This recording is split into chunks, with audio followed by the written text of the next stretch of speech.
Attention, Chicago Bears fans. We have news that's shaking up the NFL world, and you can't miss it. This is going to get good. First, a bombshell about the future of our team. Rumors are red hot, and it looks like the Bears are the top bet to snag the offensive coordinator from a divisional rival. Could this be the masterstroke we need to revolutionize our offense? Don't go anywhere because this is just the beginning.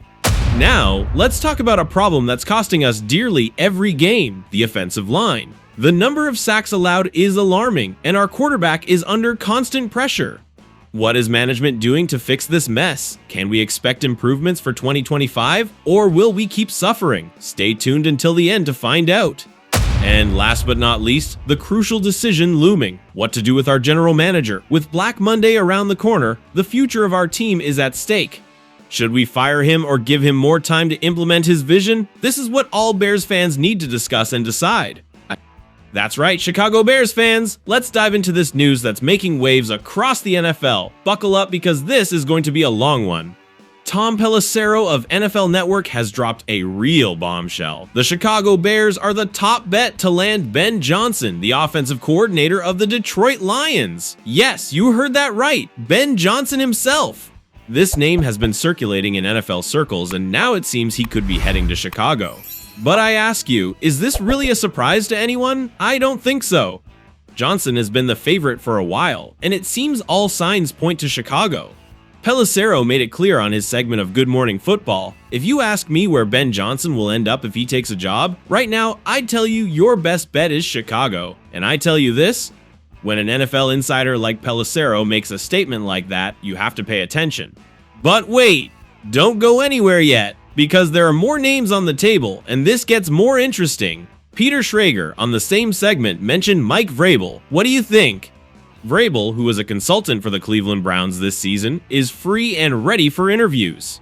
I ask you, is Vrabel a viable option for the Bears? Absolutely.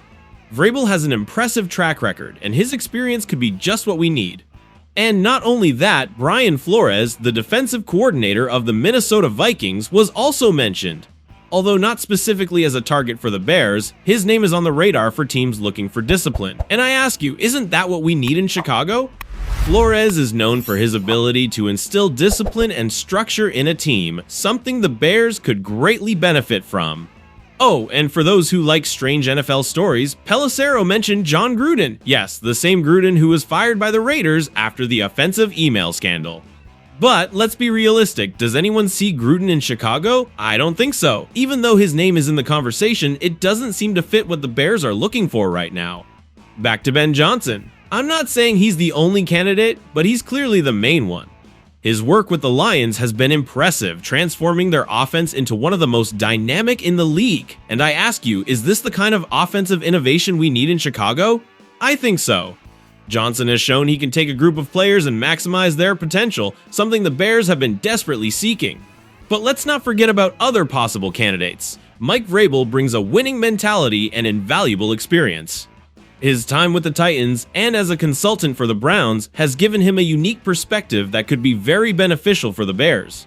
And Brian Flores, with his disciplined approach and ability to build solid defenses, would also be an excellent addition. Now let's talk about what this means for the future of the Bears. Hiring someone like Ben Johnson could be the turning point we need. His modern offensive approach and his ability to adapt to the players he has at his disposal could revitalize our team. But what if we don't get Johnson? Could Vrabel or Flores be the answer? I tell you this, both have the potential to take the Bears to new levels of success. In the end, it all comes down to Ben Johnson. I'm not saying he's the only candidate, but he's clearly the main one. And I ask you, are you ready for this wild ride in the offseason? Because I am. This is a unique opportunity for the Bears to make a statement and show that we're ready to compete at the highest level. Now, I leave you with a question for you, the true Bears fans. Is Ben Johnson the answer we've been looking for to take our team to the next level? Or do you think someone like Mike Vrabel or Brian Flores would be a better option? Leave me your comments and opinions. Now we have to talk about a topic that's worrying us all, and honestly, we can't keep ignoring: the Bears' offensive line. Yes, that line that's been a constant headache and seems to only get worse over time. But what's really happening, and what can we expect for 2025? Let's break it down. To start, the Bears' offensive line has allowed a brutal number of sacks. In fact, for the third time in 4 years, Chicago will lead the league in the percentage of pass plays that resulted in a sack. And I ask you, how did we get to this point? I tell you this, the lack of continuity and injuries have been crucial factors. Now, let's talk about Caleb Williams, our quarterback, who has faced 148 pressures, the second highest in the league. Part of this pressure is due to Williams sometimes holding the ball too long, trying to make plays. But it's also a fact that Chicago only runs the ball a little over 40% of the time, which places the team at 25th in the league in terms of run frequency. This allows opposing defenses to focus on pressuring the passer. Williams has been blitzed 161 times, more than any other quarterback this year. And while he's tried to buy time, averaging 2.91 seconds to throw, the 12th longest time in the league, he faces pressure on average in 2.3 seconds. This margin of 0.61 seconds may seem small, but on the field, it feels like an eternity. Additionally, Williams has had to throw the ball away 29 times, the highest number in the league, and has opted to run only 33% of the times he's faced pressure. But let's put the quarterback aside for a moment and focus on the offensive line. Continuity is key to the success of an offensive line. The Buffalo Bills and the Green Bay Packers are clear examples of this, with sack rates below 4%. Both teams have kept their 5 starters on the field for most of the snap. In contrast, the Bears have had 13 different players on the offensive line this year, with only 2 starters, Coleman Shelton and Darnell Wright, playing more than 85% of the snap. Injuries have been a critical problem. Players like Ryan Bates and Bill Murray have missed multiple games, affecting the cohesion of the line.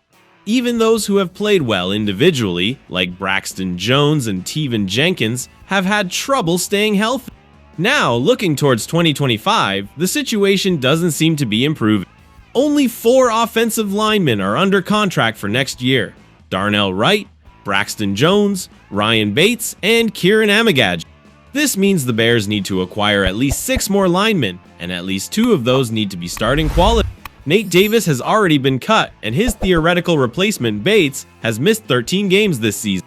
Coleman Shelton is not under contract, and his performance has been questionable, with problems in both pass protection and run blocking. Teven Jenkins, although talented, has not been able to stay healthy, making him a risky. In summary, the interior line needs a complete overhaul.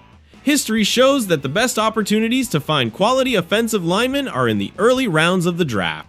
Of the 66 linemen selected between positions 6 and 50 in the draft between 2011 and 2018, 2/3 became regular starters and 22% made it to the Pro Bowl.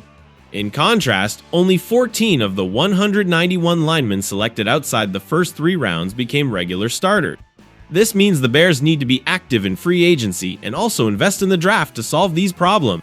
If they don't, they are likely to continue facing the same results, allowing more sacks than any other team, being at the bottom of the league in rushing yards, and losing more games, possibly sacrificing another quarterback in the process. I ask you, are we ready to demand real changes in the offensive line? Are we willing to see our team invest in the necessary pieces to protect our quarterback and improve our running game? I think so. Leave me your comments and opinions. I want to know what you think. And now we have to talk about one of the most important decisions our team has to make for the future: what to do with Ryan Poles, our general manager. With Black Monday around the corner, the time to make a decision is approaching quickly. So let's break it down. First, let's do a little history. Ryan Poles has been in charge for the last 3 years, and during this time, the results have been mixed, to say the least. While some of his moves have been successful, others have left much to be desired. And I ask you, is it enough to keep him in his position? I tell you this, the situation is complicated. On one hand, Poles must take responsibility for the poor performance of the team over the last 3 years, just as Matt Eberflus did, who was fired on Black Friday. Poles' transactions have been somewhat inconsistent, and there's also the coaching fiasco. If Poles was really fighting for Eberflus, should he be the one leading the search for the next coach? On the other hand, there are arguments for keeping Poles. He has made some solid transactions during his tenure and may have a plan for the next offseason that the franchise trusts.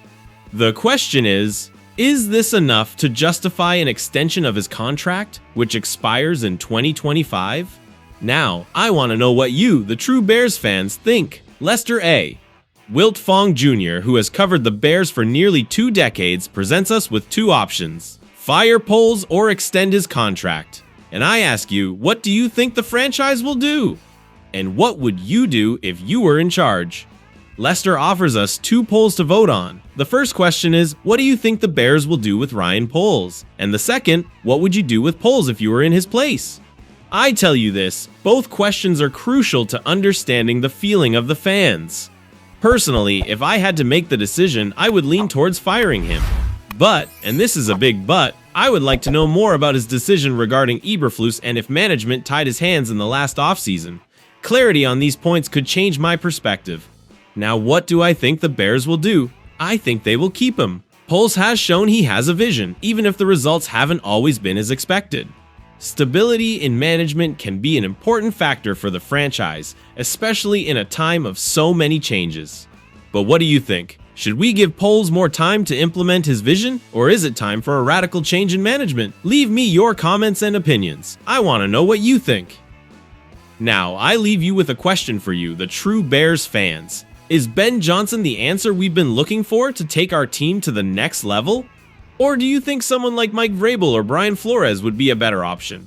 I ask you, are we ready to demand real changes in the offensive line? Are we willing to see our team invest in the necessary pieces to protect our quarterback and improve our running game? But what do you think? Should we give Poles more time to implement his vision, or is it time for a radical change in management? We want to hear your opinions in the comments. Don't forget to subscribe to the channel and be part of this incredible Bears fan community. Together, we can make our voices heard. Join our family and keep supporting our team with passion and commitment. Leave your comments, subscribe, and we'll see you in the next video. Go Bears!